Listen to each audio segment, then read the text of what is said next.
Saya Muhammad Fikriansah. Saya Ahmad Dahlan Fikri Di sini kami akan membahas tentang epistemologi sains yang berfokus pada metodologi ilmiah untuk memenuhi tugas akhir mata kuliah Filsafat Alamiah Dasar.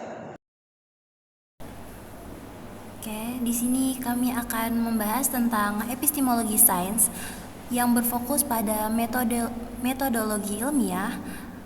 Kami dari kelompok 8 Prodi Teknik Informatika Fakultas Teknik dan Ilmu Komputer. Latar belakang. Metode ilmiah atau dalam bahasa Inggris dikenal sebagai scientific method adalah proses berpikir untuk memecahkan masalah secara sistematis, empiris, dan terkontrol. Cara-cara atau metode dalam mempelajari dan mendapatkan ilmu pengetahuan alam.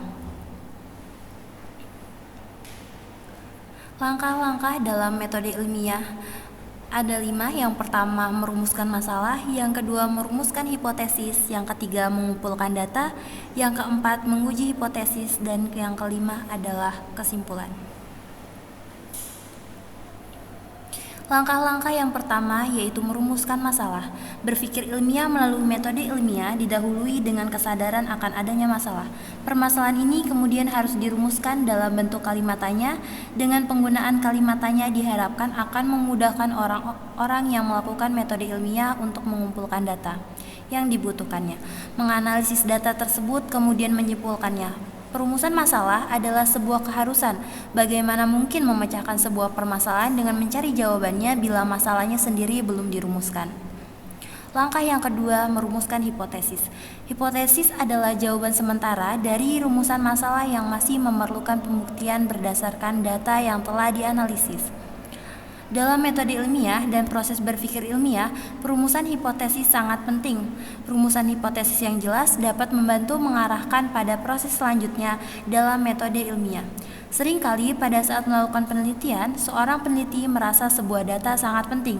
Oleh karena itu, melalui rumusan hipotesis yang baik akan memudahkan peneliti untuk mengumpulkan data yang benar-benar dibutuhkannya.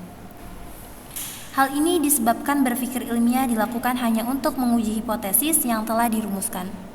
Langkah yang ketiga, mengumpulkan data. Pengumpulan data merupakan tahapan yang agak berbeda dari tahapan-tahapan sebelumnya dalam metode ilmiah. Pengumpulan data dilakukan di lapangan. Seorang peneliti yang sedang menerapkan metode ilmiah perlu mengumpulkan data berdasarkan hipotesis yang telah dirumuskannya.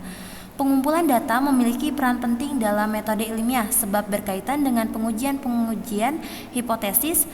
Diterima atau ditolaknya sebuah hipotesis akan bergantung pada data yang dikumpulkan.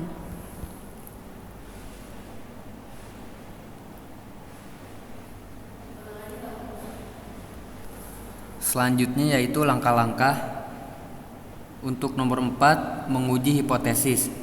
Sudah disebutkan sebelumnya bahwa hipotesis adalah jawaban sementara dari suatu permasalahan yang telah diajukan. Berpikir ilmiah pada hakikatnya merupakan sebuah proses pengujian hipotesis. Dalam kegiatan atau langkah menguji hipotesis, peneliti tidak membenarkan atau menyalahkan hipotesis, tetapi menerima atau menolak hipotesis tersebut. Oleh karena itu, sebelum pengujian hipotesis dilakukan, peneliti harus terlebih dahulu menetapkan taraf signifikansinya. Semakin tinggi taraf signifikansi yang tetapkan, maka akan semakin tinggi pula derajat kepercayaan terhadap hasil suatu penelitian. Hal ini dimaklumi karena taraf signifikansi berhubungan dengan ambang batas kesalahan suatu pengujian hipotesis itu sendiri. Yang nomor 5 yaitu merumuskan kesimpulan. Langkah paling akhir dalam berpikir ilmiah pada sebuah metode ilmiah adalah kegiatan perumusan kesimpulan. Rumusan simpulan harus sesuai dengan masalah yang telah diajukan sebelumnya. Kesimpulan atau simpulan ditulis dalam bentuk kalimat deklaratif secara singkat tetapi jelas. Harus dihindarkan untuk menulis data-data yang tidak relevan dengan masalah yang diajukan. Walaupun dianggap cukup penting, hal ini perlu ditekankan karena banyak peneliti terkecoh dengan temuan yang dianggapnya penting meski pada hakikatnya tidak relevan dengan rumusan masalah yang diajukannya.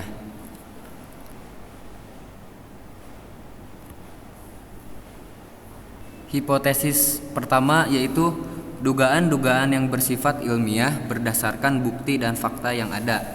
Yang kedua, jawaban sementara dari masalah yang diteliti. Selanjutnya, hipotesis ketiga, kebenarannya harus dibuktikan melalui percobaan.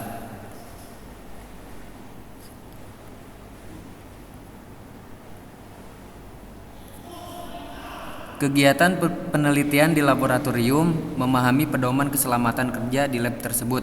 Kegiatan di luar laboratorium harus mempersiapkan alat-alat atau bahan-bahan yang akan digunakan pada saat penelitian.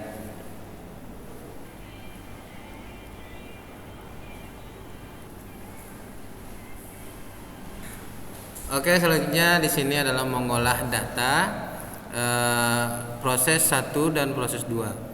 Nah, proses 1 analisis data. Hipotesis yang dikemukakan sesuai atau diterima atau justru bertentangan. Nah, proses 2 jika hipotesis sesuai, maka hipotesis dengan data diterima. Nah, kemudian hasil penelitian. Data kualitatif alat indera tanpa alat ukur. Data kuantitatif alat ukur dapat dinyertakan dengan angka.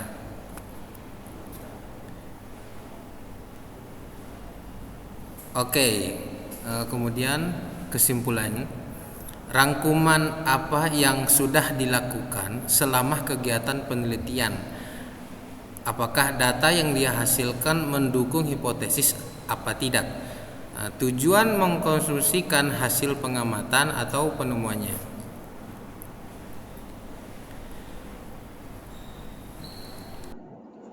Sekian pembahasan dari kami. Kurang lebihnya mohon maaf. Wallahumma muwaffiq ila aqwamit thoriq. Wassalamualaikum warahmatullahi wabarakatuh.